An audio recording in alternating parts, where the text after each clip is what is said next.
Yes.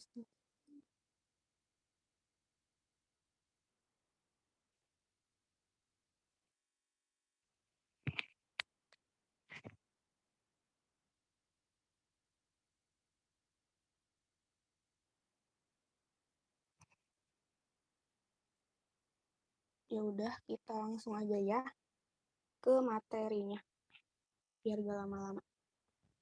Sekarang kita bakal ngebahas materi sosialisasi dan sedikit proses pembentukan kepribadian. Sebelumnya, kenalin dulu, nama aku Vina. Aku salah satu tutor sosiologi. Semuanya salam kenal ya.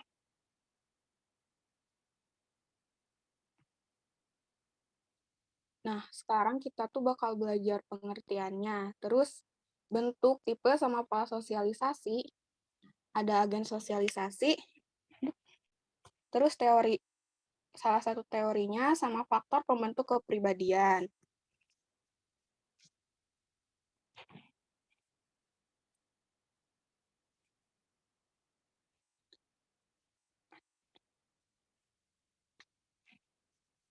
Nah, menurut kalian sosialisasi dan kepribadian itu apa coba? Ada yang mau jawab? Boleh di kolom chat atau langsung juga gak apa-apa sih. Coba ada yang mau jawab gak? Ayo jawab dong, apa coba sosialisasi? Di chat ada yang mau jawab gak?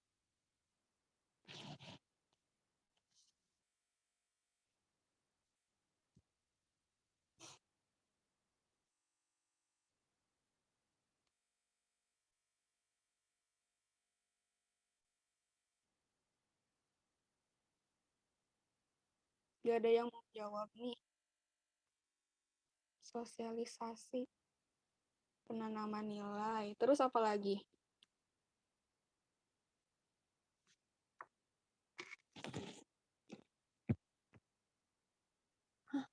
Suaranya nggak kedengeran? Kedengeran belum? Sekarang udah. Kedengeran, Kak. Ya, Kak, kedengeran. Udah, Kak.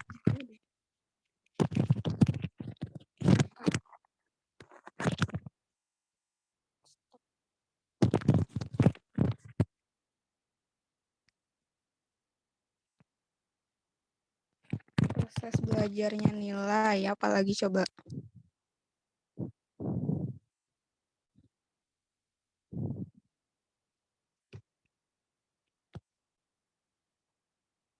Udah segitu aja nih.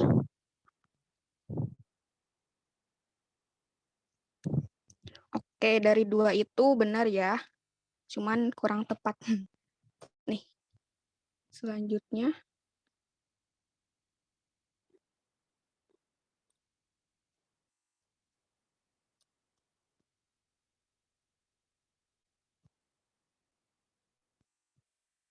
Maaf ya, rada error, maaf, bentar.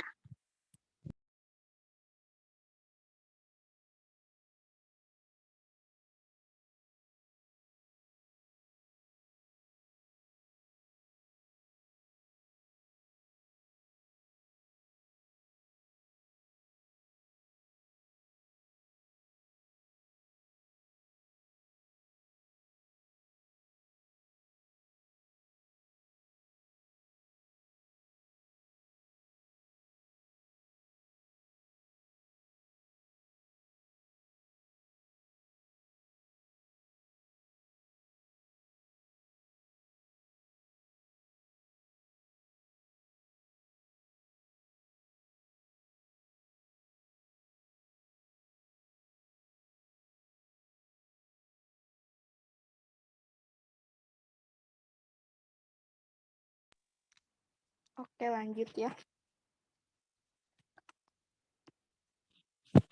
Sosialisasi itu proses pengenalan nilai dan norma seumur hidup bagi seorang individu untuk menjadi anggota masyarakat.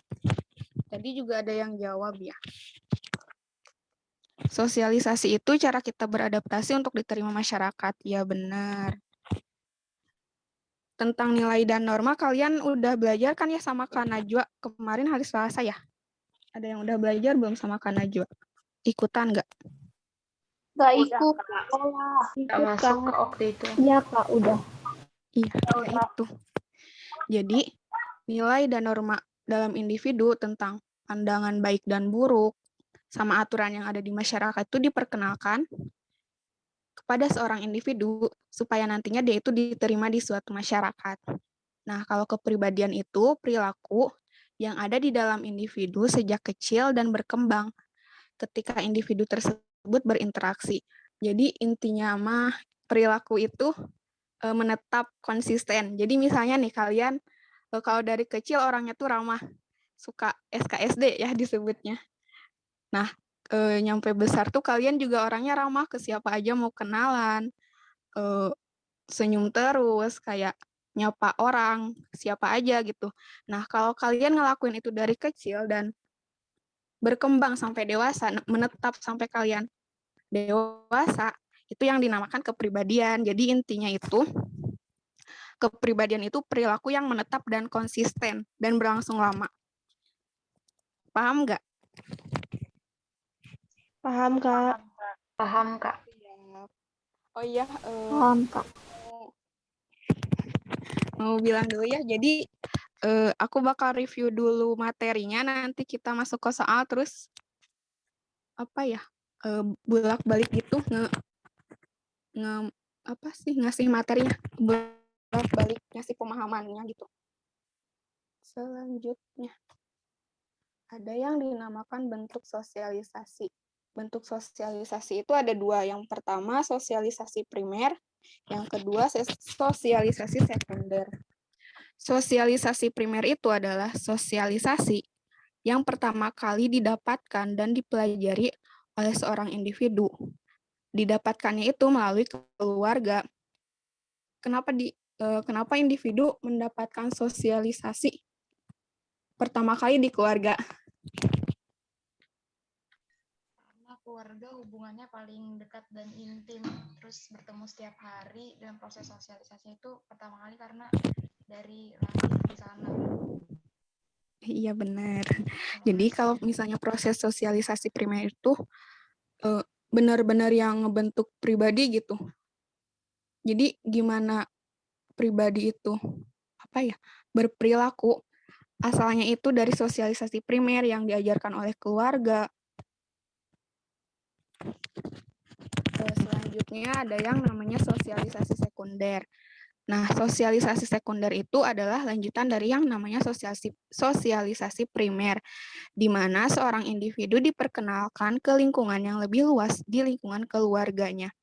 Jadi intinya itu sosialisasi primer adalah sosialisasi keluarga, sedangkan sosialisasi sekunder itu sosialisasi yang ada di luar keluarga. Intinya tuh keluarga sama luar keluarga aja, gitu aja. Selanjutnya,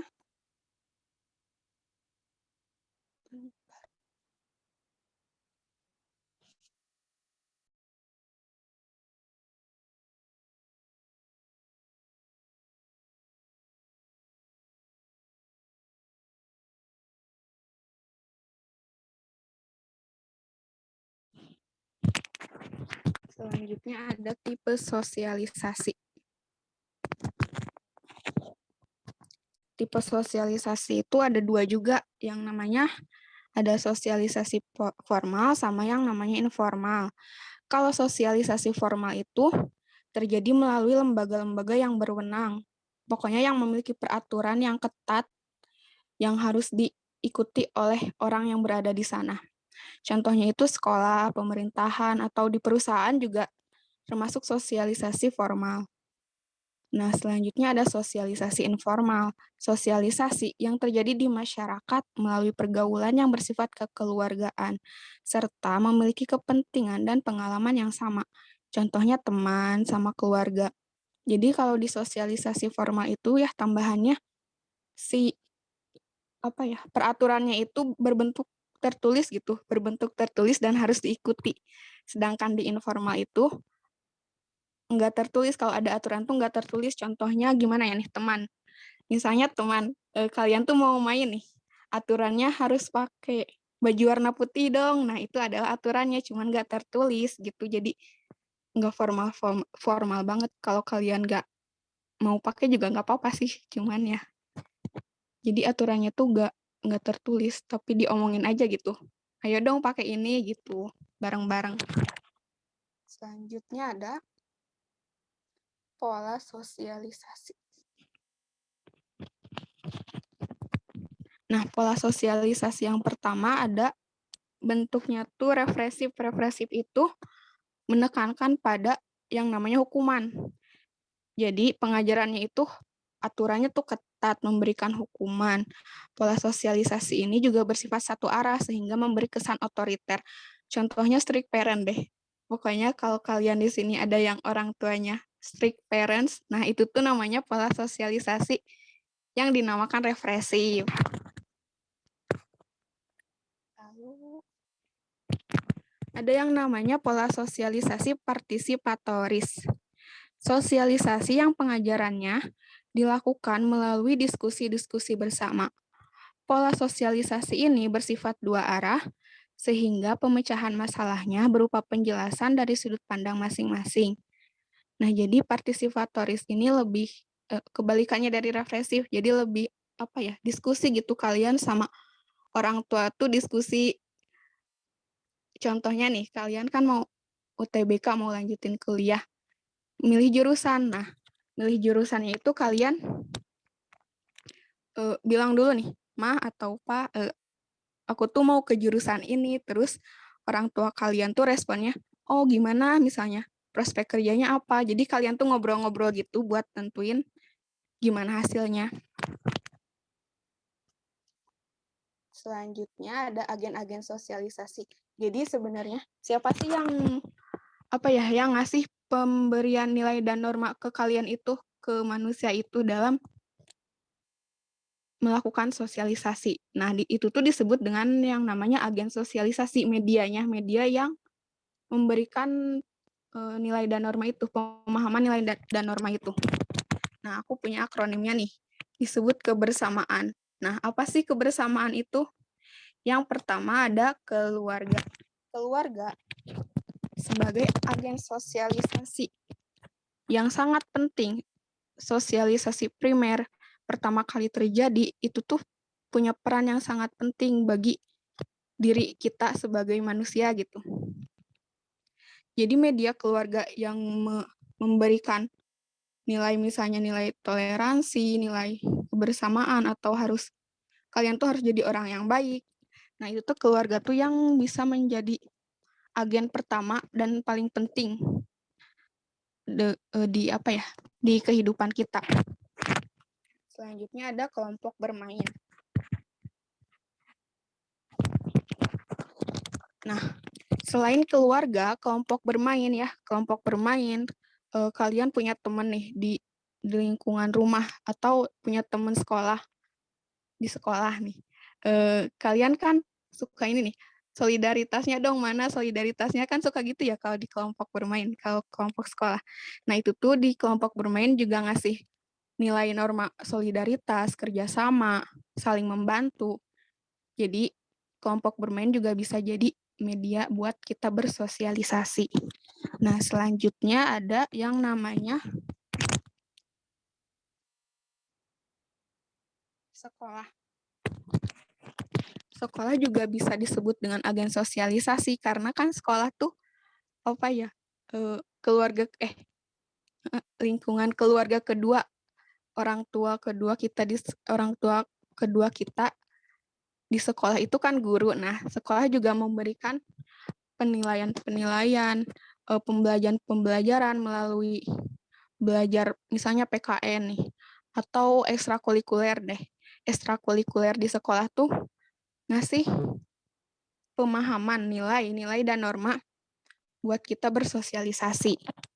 Selanjutnya ada media massa. Bentar ya.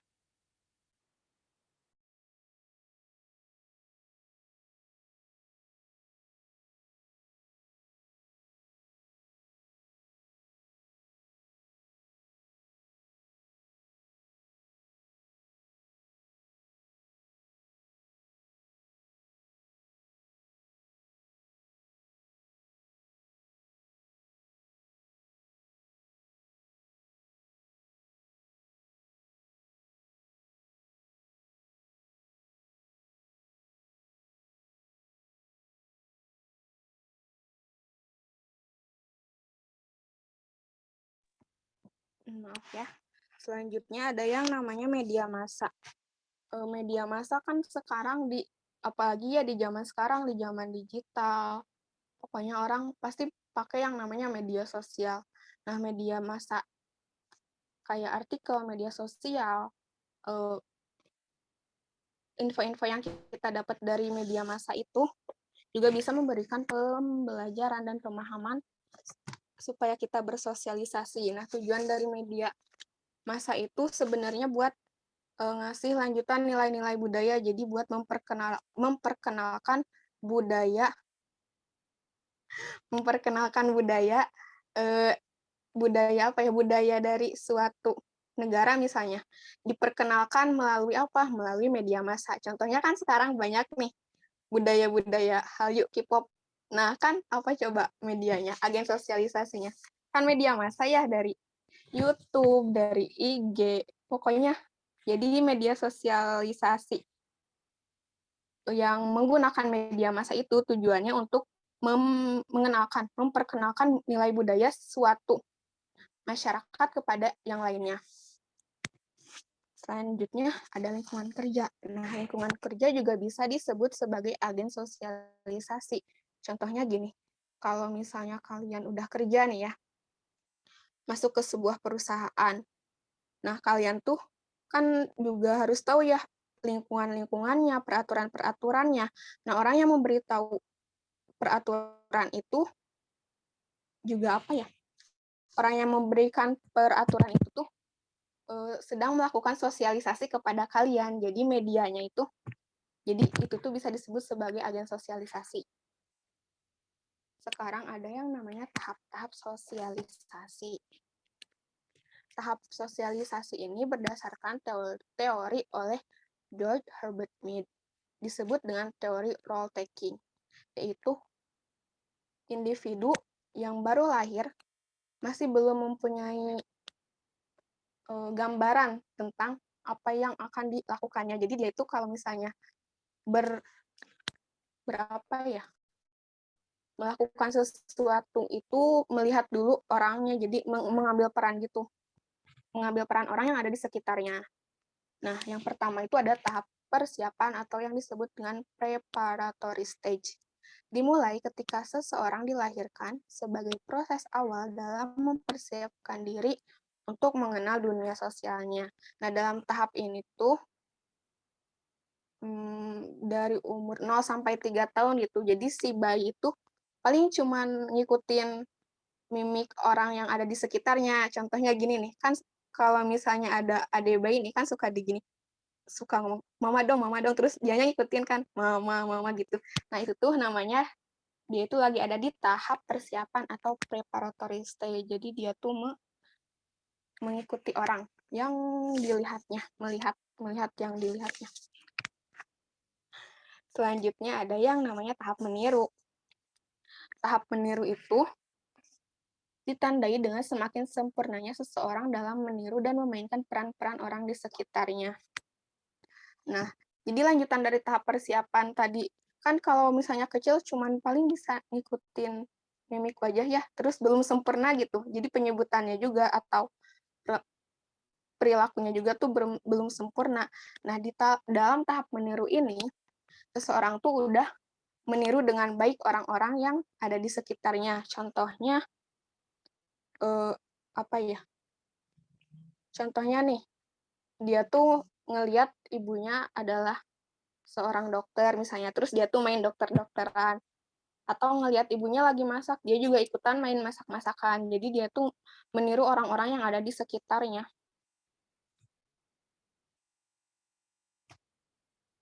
Selanjutnya ada tahap siap bertindak atau game stage.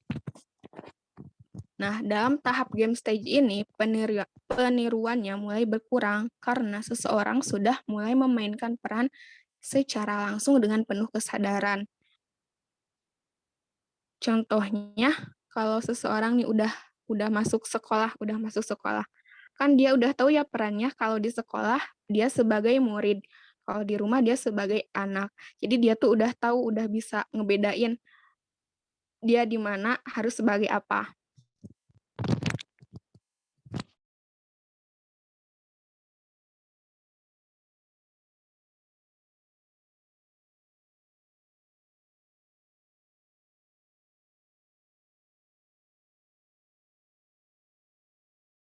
Selanjutnya, ada tahap-tahap penerimaan norma kolektif.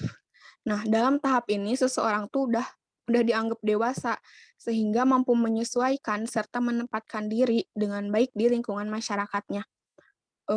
Jadi dalam tahap penerimaan norma ini, seseorang yang udah berumur 18 tahun ke atas udah tahu di mana posisinya, udah tahu dia tuh di masyarakat tuh harus melakukan ini atau harus melakukan apa ya?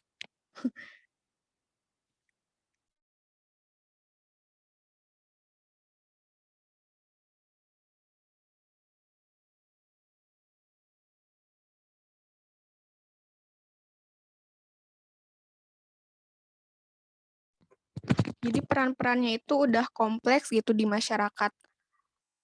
Jadi sebagai mahasiswa nih misalnya kan udah 18 tahun, dia tuh sebagai mahasiswa kan perannya udah lebih luas, udah lebih berat ya dari seorang siswa biasa. Dia tuh harus bisa bergabung ke masyarakat, harus bisa membantu masyarakat sehingga bisa menaikkan apa ya? Taraf hidupnya juga bisa kayak misalnya nih ada KKN gitu kan suka ada KKN nih.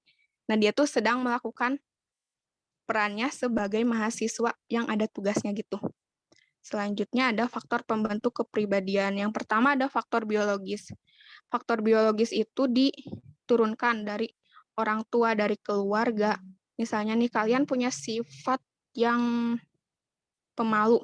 Nah, sifat pemalu itu misalnya kalian lihat-lihat nih dari ibu kalian yang juga pemalu. Nah, itu tuh disebutnya dengan faktor biologis karena sifat kalian itu diturunkan dari ibu kalian.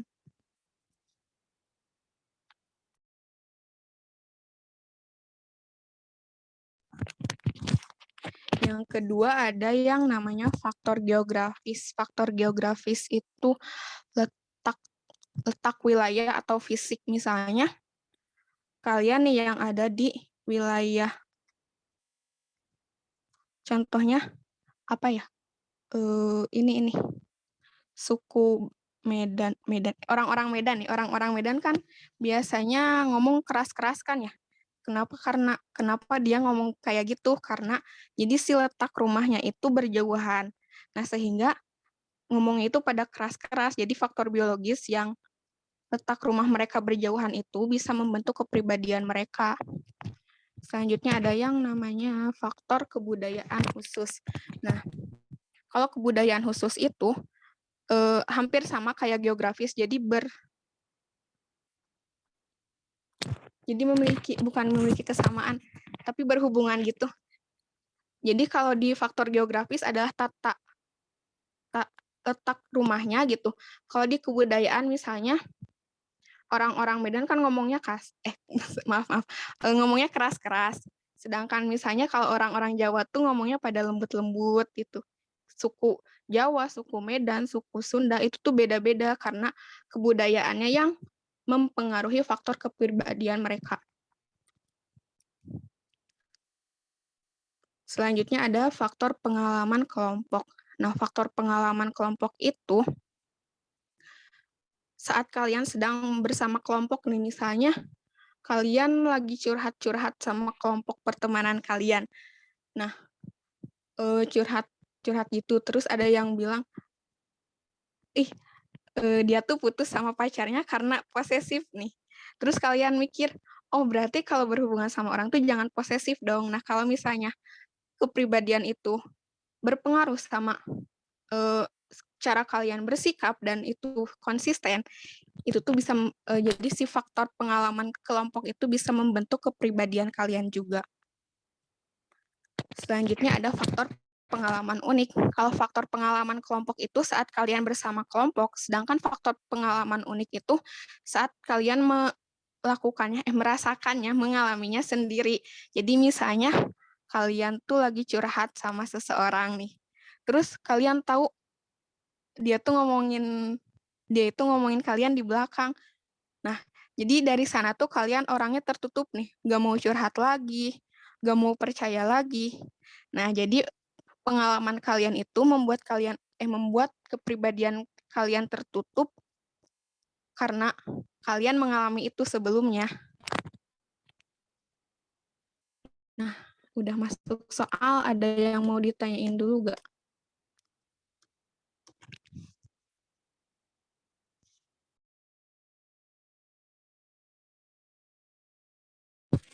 Gimana nih belajarnya, pada ngantuk gak?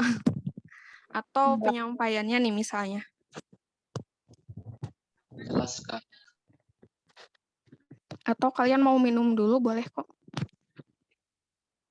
Kasih waktu 2 menit deh. Kakak, kalau misalnya faktor kebudayaan itu contohnya apa? Maaf, kurang kedengeran. Gimana? Contoh dari faktor kebudayaan itu apa ya, Kak? Kurang kedengeran, coba sekali lagi. Contoh dari faktor kebudayaan itu apa ya, Kak? Contohnya. Faktor kebudayaan. Jadi kalau faktor kebudayaan itu lebih ke suku. Misalnya suku Jawa kan biasanya tuh pada lembut-lembut nih ngomongnya. Jadi yang membedakan suku ini dengan suku itu bisa membentuk kepribadian seseorang. Jadi kalau kebudayaan itu lebih ke suku, ras. Kalian tinggal di suku mana, bisa membentuk kepribadian kalian. Gimana? Oke, makasih, Kak. Siap. Ada lagi nggak?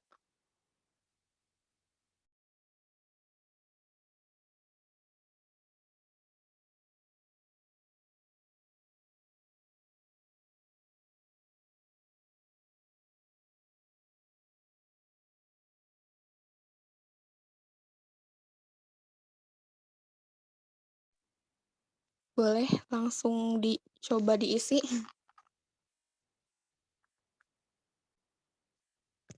Sampai 14.34 deh. Ada yang chat.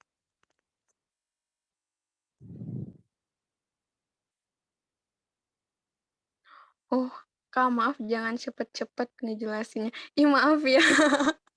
Tapi paham nggak? Maaf ya. Kak. Ya? Gimana?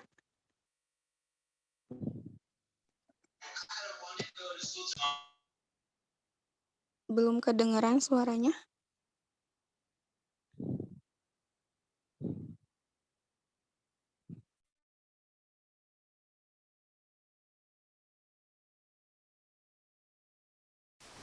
Yes, Kak, pilihan rezeki aku kok nggak ada ya?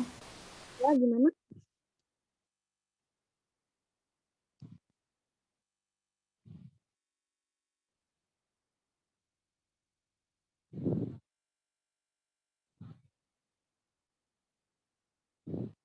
Ada masalah apa coba? Di chat aja coba.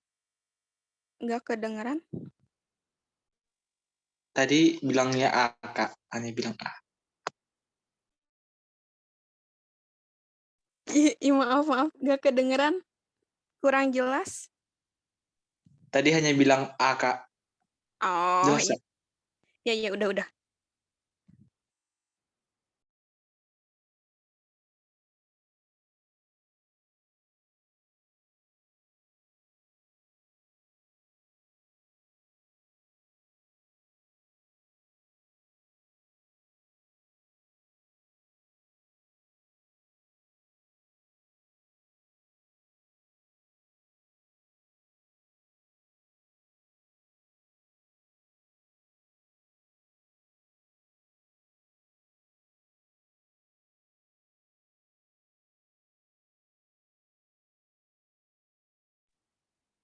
Udah pada jawab ya?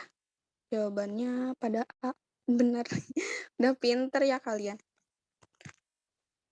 Benar, sosialisasi adalah proses pemberian nilai dan norma kepada individu. Karena sosialisasi dapat membentuk perilaku individu sebagai anggota masyarakat. Jadi alasannya itu benar. Sosialisasi dapat membentuk perilaku individu sebagai anggota masyarakat. Alasannya juga benar. Karena sosialisasi adalah proses pemberian nilai dan norma kepada individu.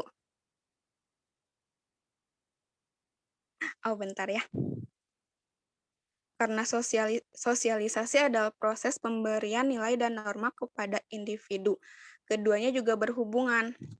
Karena itu merupakan pengertian dari sosialisasi. Ya, aku emang sengaja nggak ngasih ABCD-nya, soalnya kan kalau di UTBK juga gitu, jadi kita harus tahu dulu, atau emang pada belum tahu. Jadi A itu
udah ada yang bantu ya jawab.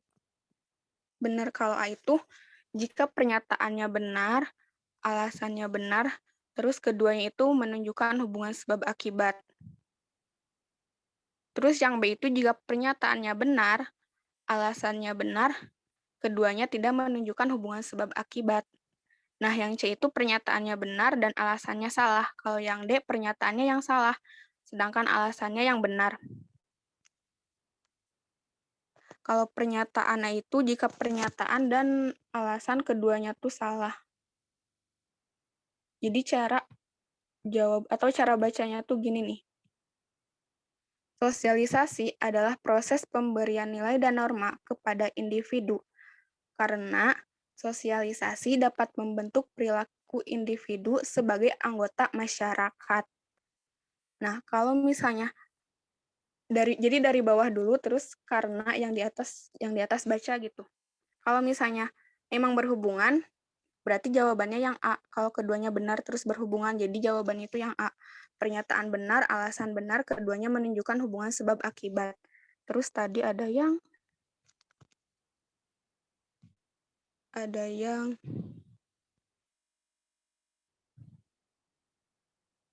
udah paham nggak gimana cara ngejawabnya? Jadi baca dulu yang bawah, terus baca yang atas.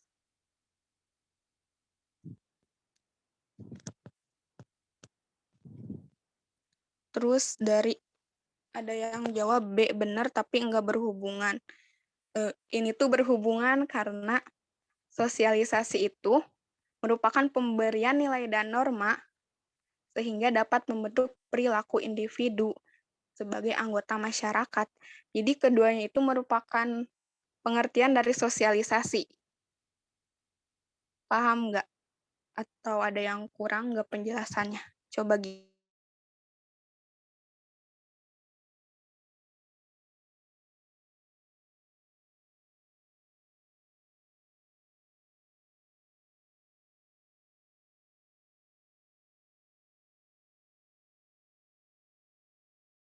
benar-benar keduanya berhubungan. Kalau B benar-benar keduanya nggak berhubungan.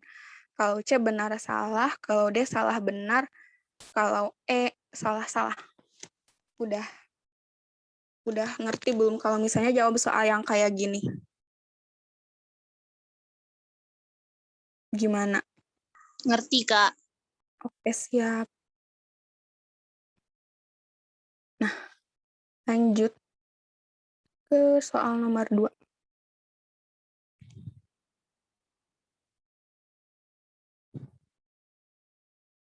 Belum muncul ya? Belum, Kak. Belum. Hilang, Kak, hilang. Hilang, Kak, tadi.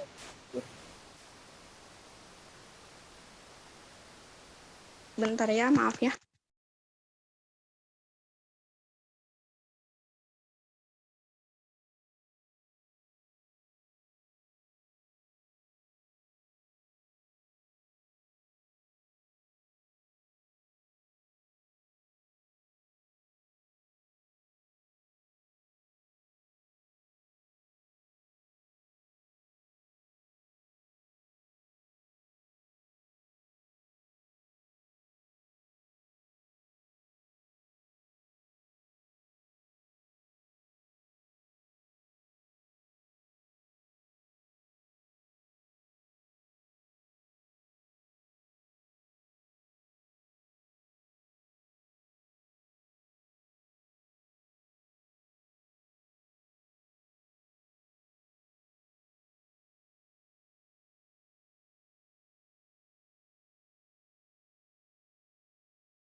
Represif.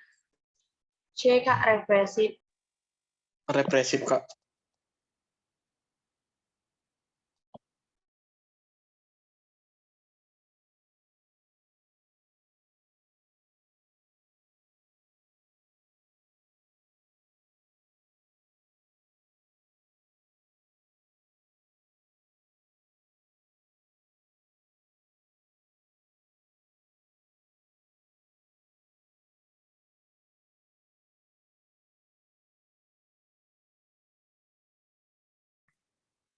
Ada yang jawab C, banyak yang C.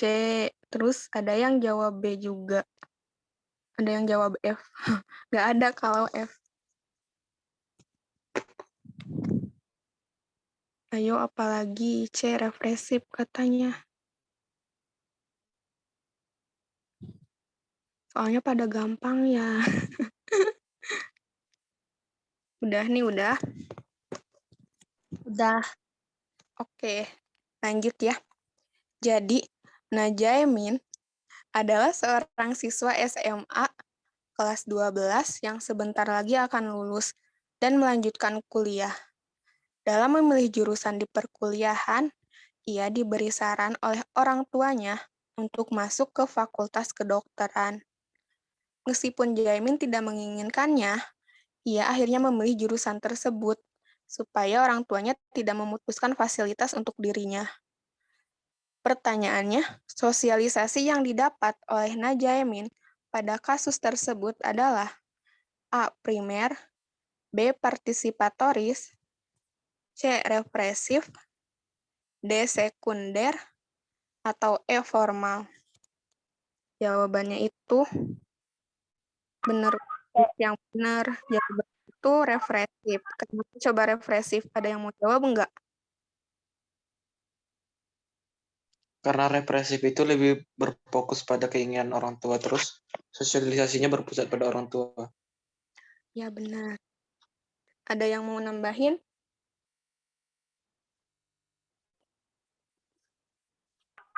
Karena dia dituntut oleh orang tua. Karena berpusat pada orang tua. Satu arah ya. Ya, Benar. Kak. Jadi di sini tuh sosialisasi yang didapatkan oleh Najaimin itu adalah sosialisasi berbentuk represif. Kenapa represif? Karena meskipun Jaimin tidak menginginkannya, ia akhirnya memilih jurusan tersebut supaya orang tuanya tidak memutuskan fasilitas untuk dirinya. Jadi kalau Jaimin gak milih itu, dia bakal diberi hukuman. Apa tuh hukumannya? Nggak dikasih lagi fasilitas atau nggak dibiayain. Karena pola represif itu bergantung pada hukuman. Menekankan pada hukuman dan peraturan yang diberikan oleh orang tua. Nah, kalau ada yang mau nulis juga, jadi ciri-cirinya itu, yang pertama, ada menghukum perilaku yang keliru. Yang kedua itu, adanya hukuman dan imbalan berbentuk material. Nah, di sini tuh Jaimin kan hukumannya memutuskan fasilitas ya. Nah, fasilitas itu kan berbentuk materi. Jadi, hukuman dan imbalannya itu berbentuk material kalau di pola represif. Nah, selanjutnya, ada juga menuntut kepatuhan anak, kayak yang tadi disebutin. Jadi, si orang tuanya tuh yang dominan. Jadi, harus menuntut si anak buat patuh sama dirinya, sama orang tua. Yang ketiga, perintah sebagai alat komunikasi. Jadi, contohnya tuh nih, kalau misalnya di strict parent kan ya, jangan pulang jam segini, atau harus pulang gak boleh kurang dari jam 6 sore. Harus ini, harus itu, kalau enggak ini, itu, pokoknya banyak aturannya gitu. Kadang bikin kesel, tapi itu tuh berarti pola sosialisasi yang dilakukan oleh keluarga itu namanya represif, karena emang menekankan pada orang tua, menekankan pada keinginan si orang tua.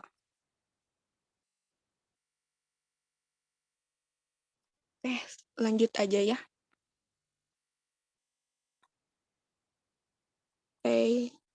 Coba diisi.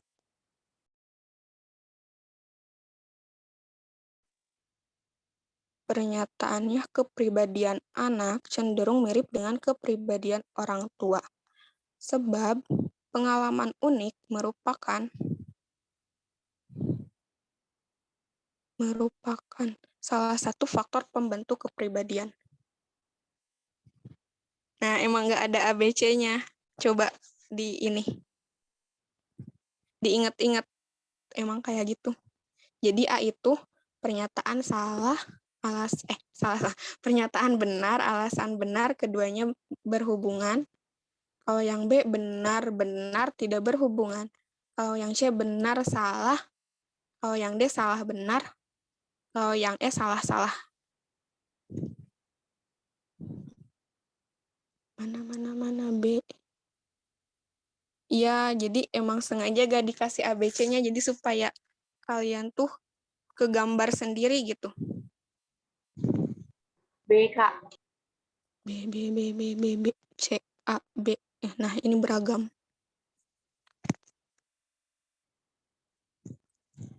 B, C, A, B, A.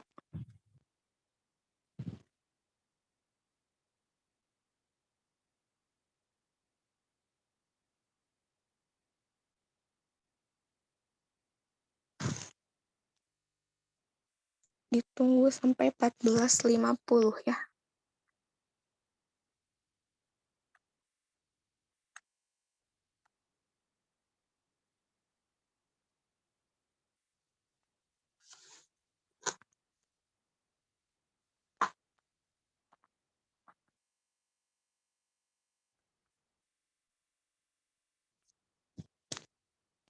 Oke, udah 14.50.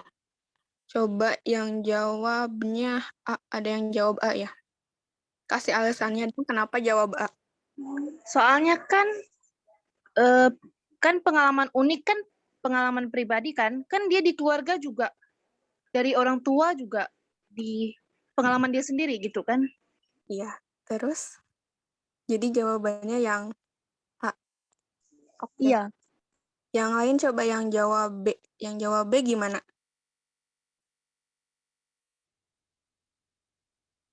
Ada yang mau jawab? Benar-benar keduanya tidak memiliki hubungan sebab akibat. Nggak ada. Atau yang jawab C. Ada yang mau jelasin? C itu benar salah. Pernyataannya benar, alasannya salah. Kenapa jawab C?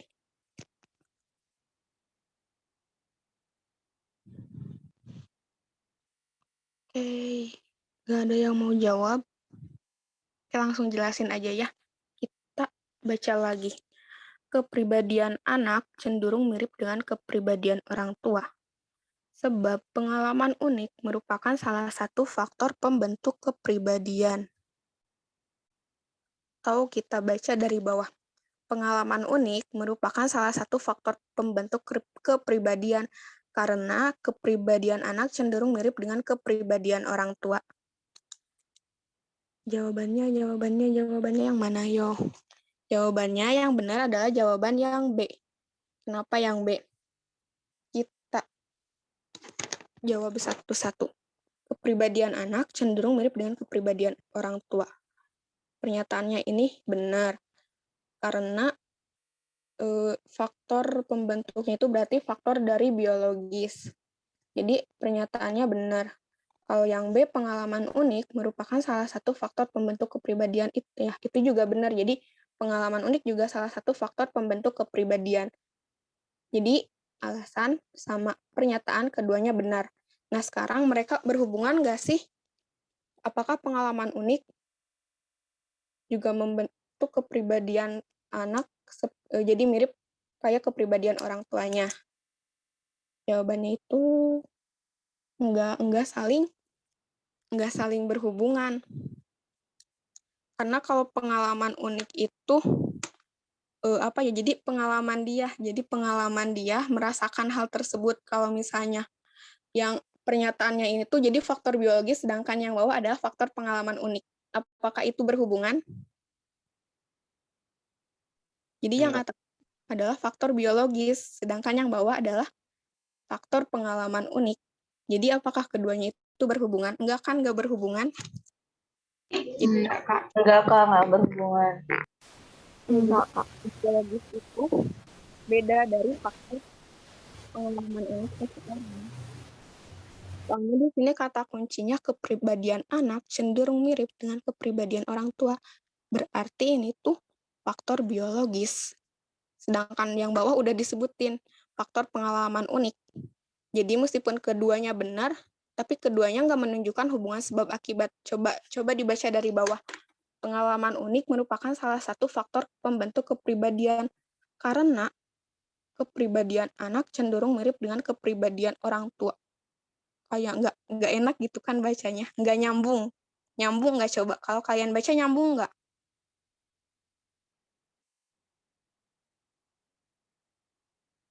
Gimana? Nggak nyambung kan? Paham, Kak?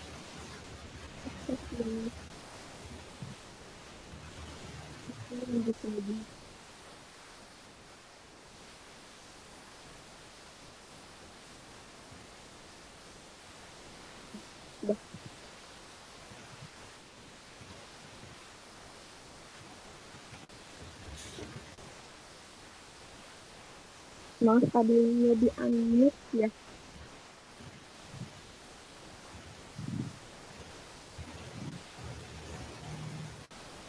Perusahaan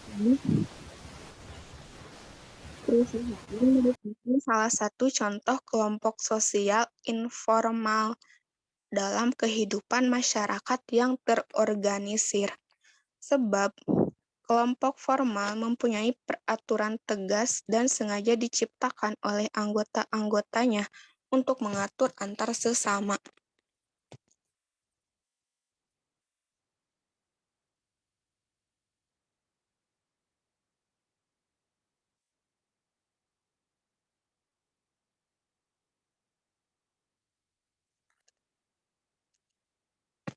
Jawabannya ada yang jawab A, C, A.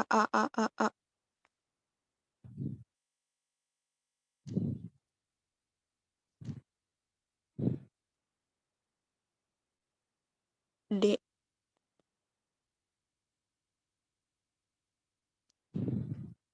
Ditunggu.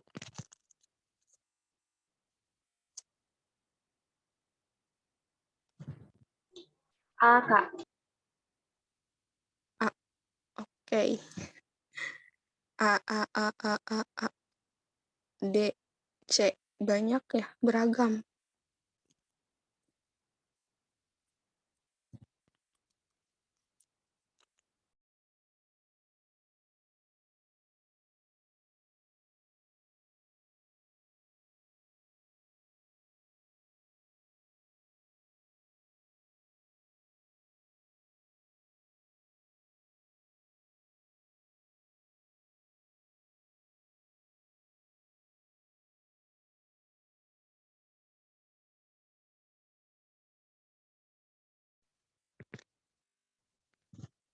D sih, kayaknya D. Ayo yang benar yang mana?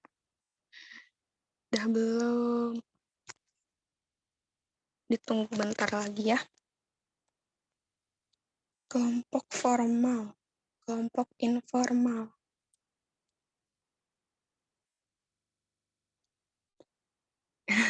Iya benar, coba.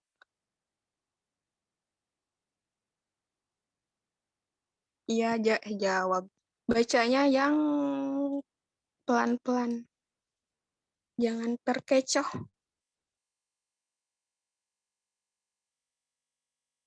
Bener, ayo gimana? Bacanya jangan kekecoh.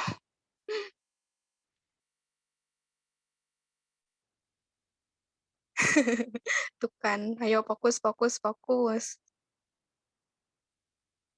Gak boleh kekecoh.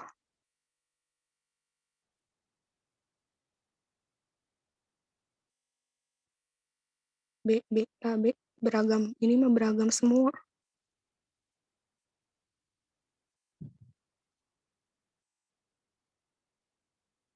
B, C, D, A, B, C, D. Ada yang jawab semua. B, C, D. Oke, lanjut ya. Kita ke pembahasan. Kita baca lagi. Perusahaan merupakan salah satu contoh kelompok sosial informal dalam kehidupan masyarakat yang terorganisir. Betul atau salah? Perusahaan adalah kelompok sosial informal. Jawabannya salah.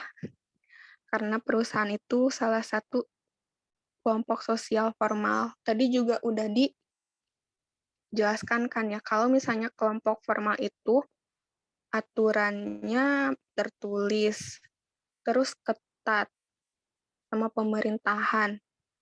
Nah, di perusahaan juga kan peraturannya tertulis, ketat, berhubungan dengan hukum juga. Jadi, perusahaan itu merupakan salah satu contoh kelompok sosial yang formal. Jadi, pernyataan yang atas itu adalah salah. Lalu, sebab kelompok formal mempunyai peraturan tegas dan sengaja diciptakan oleh anggota-anggotanya untuk mengatur antar sesama. Kalau yang ini udah benar dong, udah benar. Jawabannya benar. Nah, kalau misalnya dibaca nih, keduanya berhubungan nggak? Ya, pasti jelas nggak berhubungan dong. Di atas ngomong informal, yang di bawah ngomong formal, pasti udah jelas-jelas salah.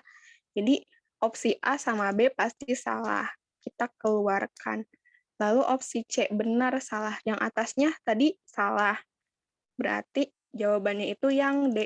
Kalau yang D itu pernyataannya salah, sedangkan alasannya benar.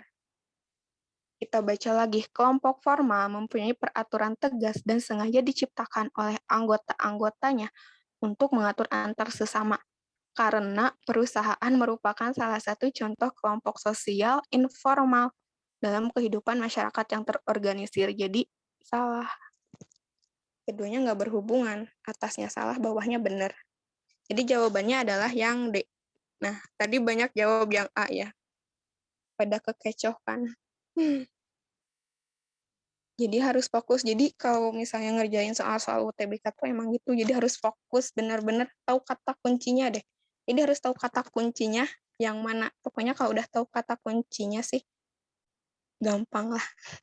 Insya Allah gampang sih. Bakal kebayang gitu. Oh ini tuh ini ya, ini tuh ini ya. Jadi harus fokus gitu kalau ngerjain soal-soal UTBK. Jadi yang nomor 4 jawabannya D. Pernyataan salah, alasan benar. Selanjutnya, nah, ke sosialisasi lagi. Kayaknya yang buat soal N-Citizen. Gimana nih? Citizen bukan?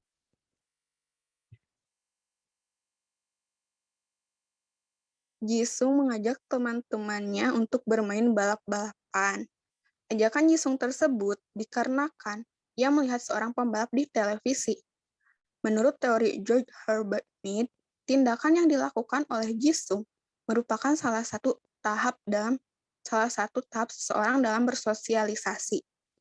Tahap sosialisasi yang Jisung lakukan dalam permainan tersebut adalah A. Preparing stage. B. Preparatory stage. C. Game stage. D. Play stage. E. Generalized order. Other. B, Kak. D. Play stage. Play stage. Gampang kan soal yang ini?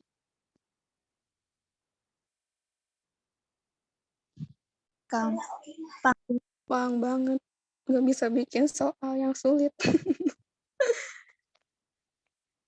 Bener tuh jawabannya D. Play stage. Coba kenapa? Jawab D. Ada yang mau jelasin nggak?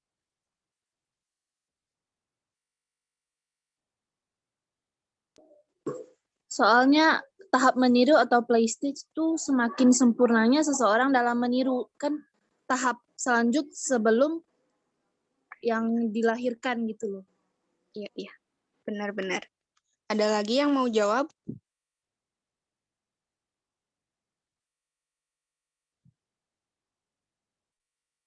Ada. Udah benar semuanya. Jawabannya itu yang D. Jadi kata kuncinya itu, ajakan Jisung tersebut dikarenakan ia melihat. Karena melihat, jadi ia meniru apa yang dilihatnya. Nah, tahap meniru itu dalam sosialisasi menurut teori George Herbert Mead disebut dengan tahap play stage. Karena ia tuh udah meniru, udah melakukannya dengan baik gitu. Berarti udah jelas banget kan soal yang ini? Sangat-sangat jelas pastinya. Kita lanjut lagi aja. Nah, ini coba jawab. Udah ada yang tahu gak kalau jawab soal kayak gini tuh gimana? Belum, Kak. Nomornya aja kali ya. Ya, gimana? Jadi ini tuh, nah, kayak gini nih. Jadi kalau misalnya nemuin soal yang kayak gitu, kayak ada angka 1, 2, 3. Nah, itu tuh emang nggak dijelasin juga ini tuh. Kalau ini tuh apa, ini tuh apa, ini tuh apa. Jadi langsung harus kebayang juga kayak yang tadi soal sebab akibat. Nah, jadi kalau misalnya kalian milih A, berarti jawaban yang nomor 1, nomor 2, nomor 3 itu benar. Kalau misalnya kalian milih B, berarti nomor 1 dan 3 benar. Jadi nomor ganjilnya itu benar. Kalau yang C, 2 dan 4 benar, berarti yang genapnya yang benar. Kalau yang D cuma 4 doang. Kalau yang E, jika semua jawaban benar. Jadi di sini tuh jawabannya benar. Jadi tergantung kita milih angkanya. Jadi seberapa banyak yang benar dari pernyataan soal tersebut. Jadi A itu 1, 2, 3. Kalau yang B angka ganjil, kalau yang C angka genap, kalau yang D cuma 4 doang, kalau yang E jawabannya benar semua. Udah kebayang? Udah. Oke sih. Mana ya?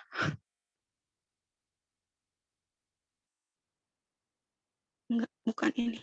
Nomor 6, Kak. Oke, iya. Makasih. Oke, jawabannya adalah ayo apa?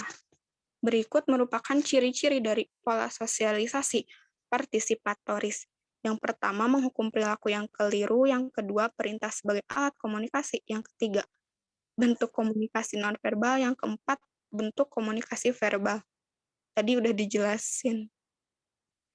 Kalau yang nulis pasti bakal tahu. 2 dan 4, Kak. Oke, ini nunggu 4 saja, Kak. dulu ya. 4 saja, Kak. DDC, ada yang jawab C nih. 4 saja, Kak. Kalau 4 saja tadi, apa ya, Kak? Iya. Kalau 4 saja tadi apa ya? Kalau 4 itu berarti D. D, Kak. Ya. Oke. Bu yang lain ya. Ada yang jawab D. Ada yang jawab C juga. C.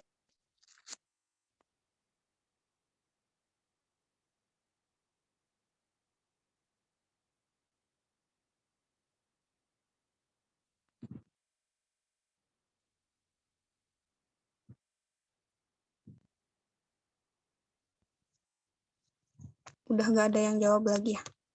Jadi kebanyakan jawabannya itu yang D.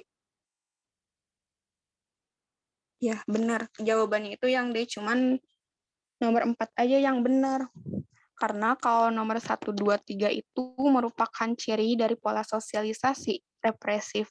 Tadi kan udah disebutin kalau yang namanya represif itu menghukum. Jadi penekanan itu pada hukuman perilaku seseorang. Apalagi kalau keliru. Kalau yang nomor 2, perintah sebagai alat komunikasi. Karena satu arah itu, kan represif pola komunikasinya satu arah ya. Jadi orang tua tuh perintah aja. Nggak ada yang namanya diskusi. Jadi kalau misalnya ada diskusi itu baru yang namanya pola sosialisasi partisipatoris. Yang ketiga, bentuk komunikasinya nonverbal. Nonverbal tuh kayak tindakan gitu, tindakan nunjuk-nunjuk gitu kan biasanya yang represif karena pola komunikasinya itu langsungnya jadi satu arah. Jadi biasanya langsung dianya orang tuanya yang nunjuk-nunjuk. Nggak ada yang namanya diskusi itu. Jadi nggak ada yang namanya diskusi kalau di pola sosialisasi represif. Nah, kalau bentuk komunikasi verbal itu yang diskusi itu. Jadi dua arah, diskusi, saling cerita, saling ngasih pengalaman. Pokoknya yang pola sosialisasinya itu bentuknya tuh dua arah. Orang satu nyerita, orang yang lain ngedengerin orang satu yang cerita. Jadi saling berkomunikasinya itu jalan gitu. Jadi yang benar tuh adalah yang D. Jadi cuma nomor 4 yang benar. Kalau misalnya ada yang mau nambahin juga boleh kok ditulis bentuk komunikasi dari pola sosialisasi partisipatoris itu verbal. Terus anak tuh lebih banyak diberi kebebasan. Nah, karena itu interaksi antara orang tua dengan anak juga lebih banyak. Nah, ada juga kerjasama antara anak dan orang tua tuh lebih intensif untuk mencapai tujuan. Jadi kalau partisipatoris itu yang lebih ke diskusi. Kalau yang represif tuh perintah. Intinya gitu sih. Semoga paham ya. Paham, Kak. Oke. Paham, Kak. Selanjutnya. Nah, ini nih. Gerakan mencuci tangan sebelum makan, setelah buang air, dan sesudah bermain yang digiatkan oleh sekolah merupakan salah satu terobosan dalam pembelajaran cara hidup yang sehat. Dengan mencuci tangan, siswa dapat diharapkan membawa kebiasaan tersebut di lingkungannya. Berdasarkan ilustrasi di atas, sekolah sebagai agen sosialisasi memiliki fungsi dan peran untuk Bentuk kepribadian siswa. bentar ya. B. Mengajarkan peran sosial. C. Menciptakan integrasi sosial. D. Melahirkan terobosan-terobosan baru. C. Membentuk kepribadian siswa. Jawab banyak yang membentuk kepribadian. Oke, ditunggu sebentar ya.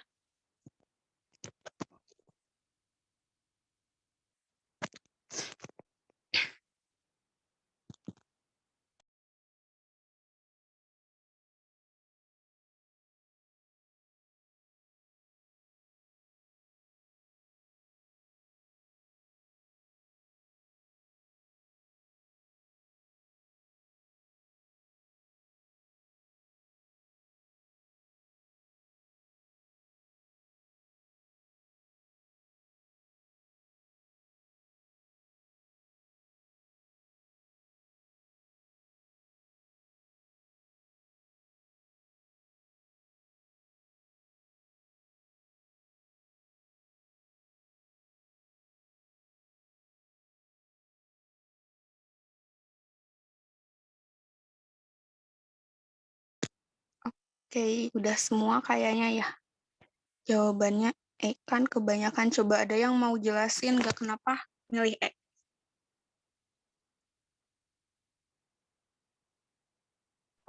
Karena dari sekolah menerapkan mencuci tangan sebelum makan dan setelah buang air agar hidup sehat. Jadi kehidupannya itu bisa membentuk kepribadian yang baru gitu. Iya, Kak. Oke, boleh. Ada yang lain?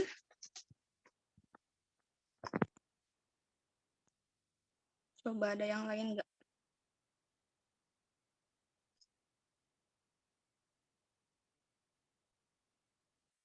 Sebenarnya tuh kata kuncinya ada loh. Di soal, ayo. Agen sosialisasi.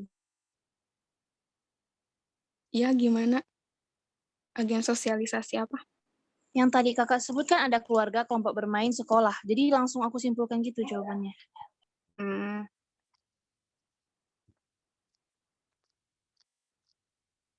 Udah ya, kita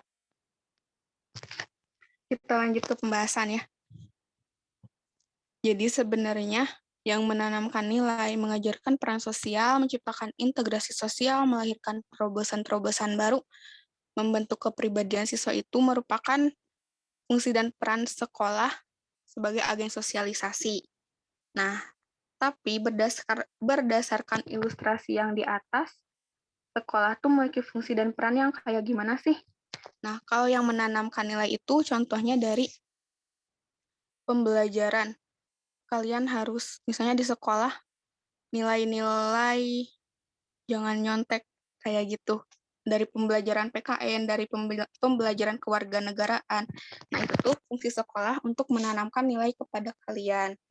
Nah, yang mengajarkan peran sosial, kalau mengajarkan peran sosial itu, sekolah tuh mengajarkan peran kalian di masyarakat tuh nantinya harus kayak gimana gitu. Misalnya di sekolah harus sebagai murid yang baik tuh emang kayak gimana, harus tahu aturan, harus disiplin, harus taat gitu. Jadi sekolah mengajarkan peran sosial di sana. Yang ketiga, menciptakan integrasi sosial. Kalau menciptakan integrasi sosial itu kan di sekolah pastinya enggak dari satu jenis suku atau pokoknya beda-beda gitu ya. Nah, di sekolah tuh menciptakan integrasi supaya mengajarkan toleransi kepada warga masyarakat sekolah di sana.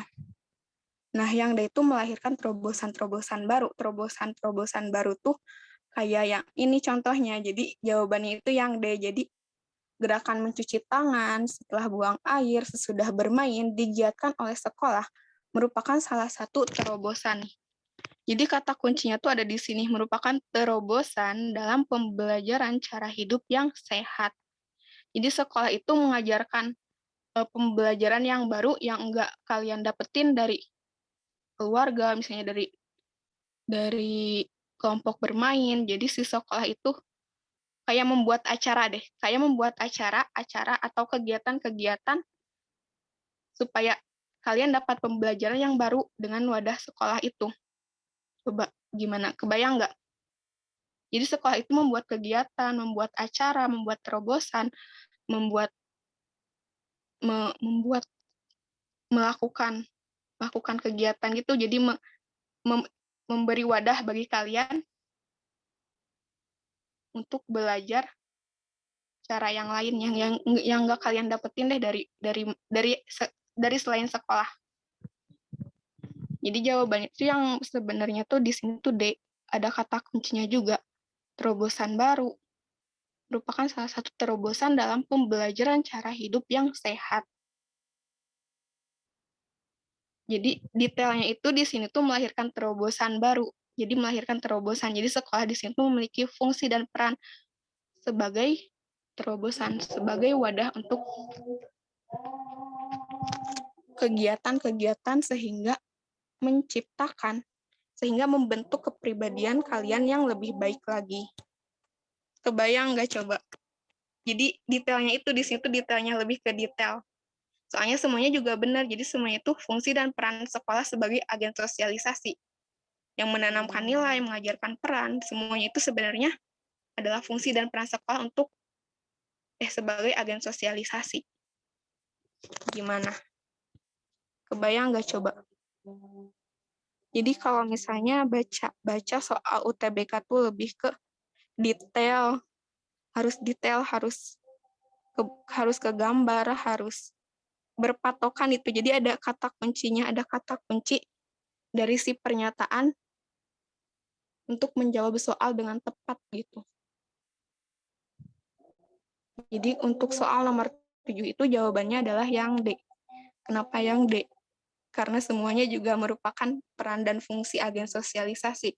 Tapi yang lebih tepatnya itu yang mana gitu. Paham nggak? Semoga paham ya. Paham, Kak?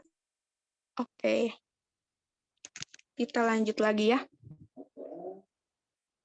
Pada ngantuk nggak? Pasti pada bosen ya. Bentar lagi kok, bentar lagi. Hampir beres. Nah, ini contoh soal yang angka tadi. 1, 2, 3 benar. Kalau yang B, 1 dan 3 benar. Kalau yang C, 2 dan 4 benar. Kalau yang D, 4 saja yang benar. Kalau yang E, semuanya benar. Berikut ini yang termasuk peran sosialisasi primer adalah 1. Sebagai wadah transformasi nilai yang pertama. Yang kedua, merupakan lanjutan penanaman nilai di luar keluarga. Yang ketiga, memiliki peran dominan, membentuk kepribadian. Yang keempat, wadah aktualisasi diri yang lebih luas. Udah pada jawab B. B, B, B, B, B.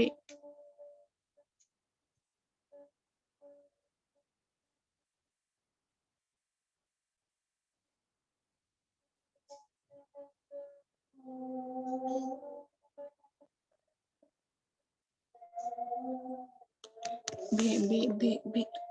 Semuanya jawab B deh kayaknya.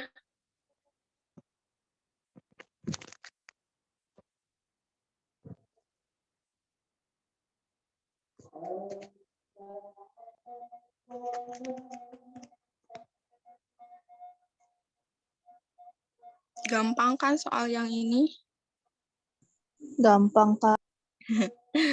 Iya benar jawab.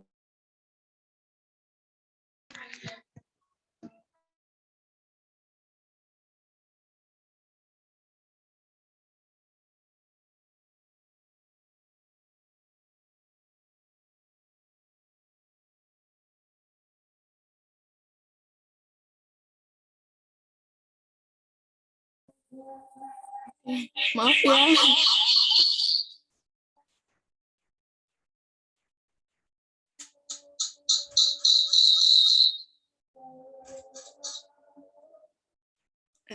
Maaf. Kedengeran nggak? Dengaran, Kak. Oke. Jadi benar jawabannya itu yang B. Yang B itu berarti 1 dan 3 benar. Kenapa 1 dan 3 benar? Ya, emang sosialisasi primer itu adalah wadah transformasi nilai pertama. Keluarga sebagai sosialisasi, agen sosialisasi pertama merupakan bentuk dari sosialisasi primer. Yang ketiga itu memiliki peran dominan membentuk kepribadian. Nah, emang benar.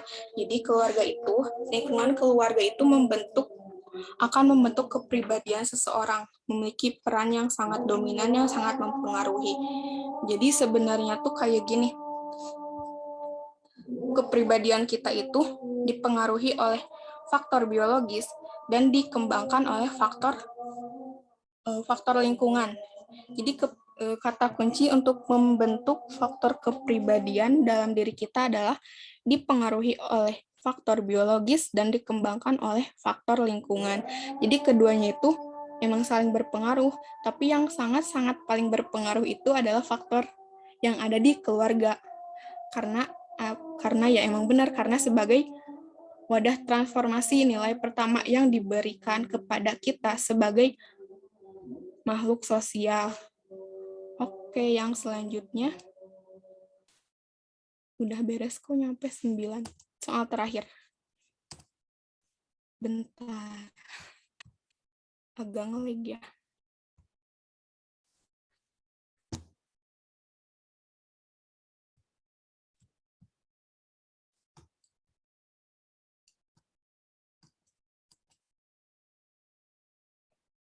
Terakhir, boleh. Tujuan utama sosialisasi seseorang adalah untuk memperoleh kedudukan di masyarakat, mendapatkan kepuasan batin, mencari kawan bermain, mendapatkan kepuasan material, memperoleh nilai, norma, pengetahuan, dan keterampilan. Tujuan utamanya sosialisasi itu sebagai apa?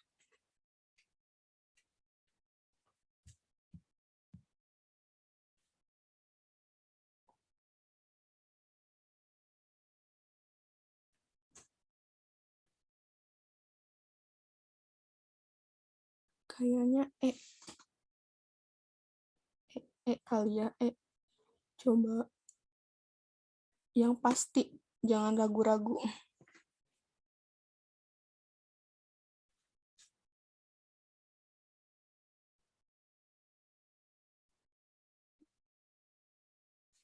E, e, e, e, e, e, e.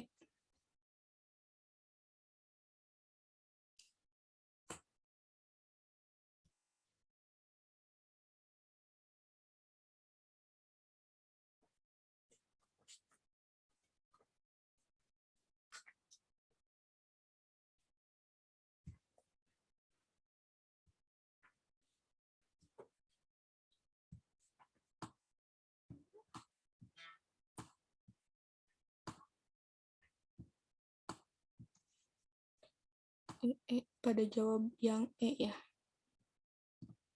Jawabannya emang benar yang E. Kenapa yang E? Karena emang benar tujuan utama sosialisasi seseorang itu adalah untuk memperoleh nilai, norma, pengetahuan, dan keterampilan.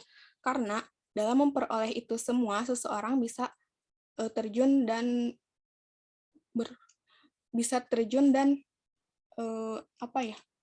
berada di lingkungan masyarakat. Jadi bisa diterima di sebuah lingkungan masyarakat. Jawabannya benar yang E. Kayaknya pada udah ngerti ya? Atau karena pada gampang-gampang soalnya. Udah beres. Yeay, udah beres kok. Iya, gimana? Ada yang mau ngomong?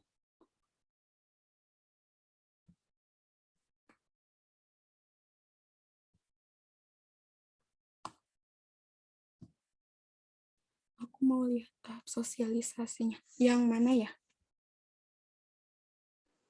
Yang tahap persiapan, tahap meniru, tahap itu. Oh, oke.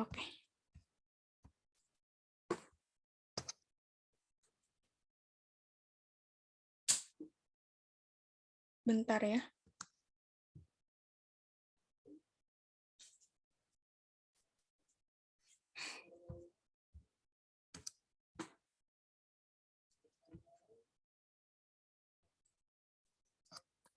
Agak mulai.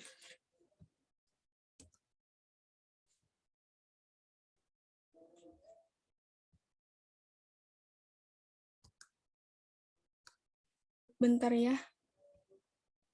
Laptopnya agak error.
Kelihatan nggak?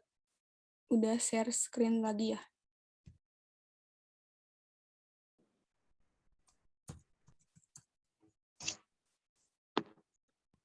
Udah kelihatan belum? Udah, Kak. Boleh ditulis dulu.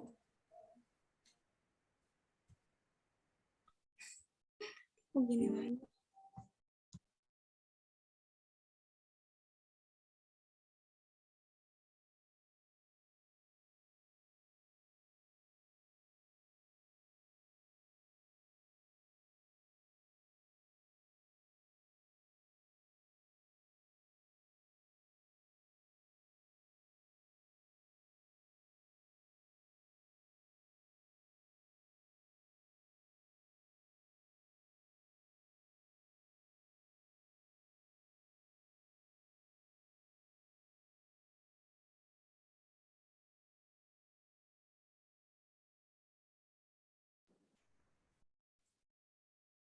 Kalau udah yang ini, boleh ngomong lagi kok. Misalnya lanjut.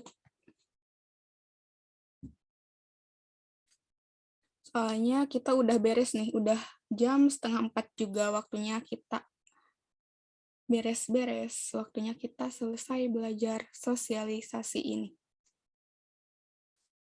Nah, ini yang keduanya. Tahap sosialisasi. Ada yang mau nyatet lagi nggak di mana misalnya? Atau sambil ini ada yang mau ngasih saran gitu. Soalnya aku juga lagi ceritanya kan kalian yang belajar, tapi juga aku lagi belajar di sini. Lagi nyari pengalaman, lagi nyoba buat ngasih ilmu.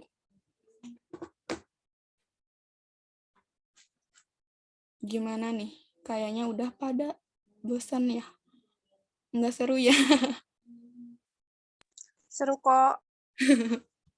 Atau ada saran nggak Kak, nanti mau gimana gitu? Tadi sih sebenarnya aku mau sambil apa ya, sambil ngasih musik lofi gitu saat waktu kalian ngisi soal, cuman error gini laptopnya, maafin ya. Mungkin next bisa ditambahin biar gak sepi pas kalian ngisi soal. Udah, ini ada yang kimia ya, ada yang masuk kelas kimia. Enggak sih, ini sosum. Atau nanti di UTBK ada yang ngambil IPA IPS, sosum saintek.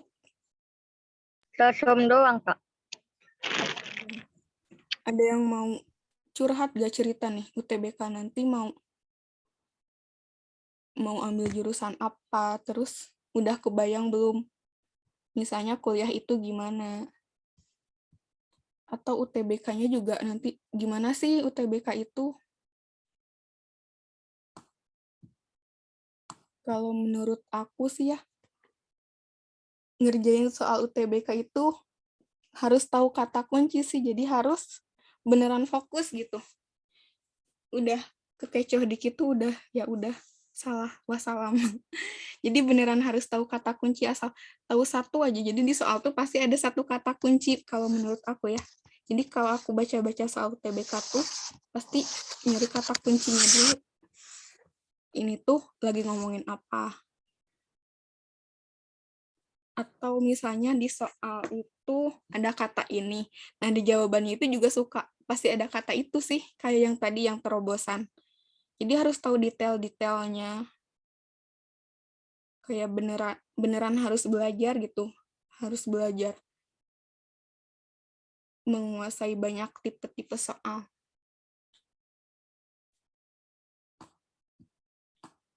Iya, ada feedback. Kalian juga boleh isi feedback linknya nih. Jangan lupa ya nanti diisi. Oke, Kak. Oke.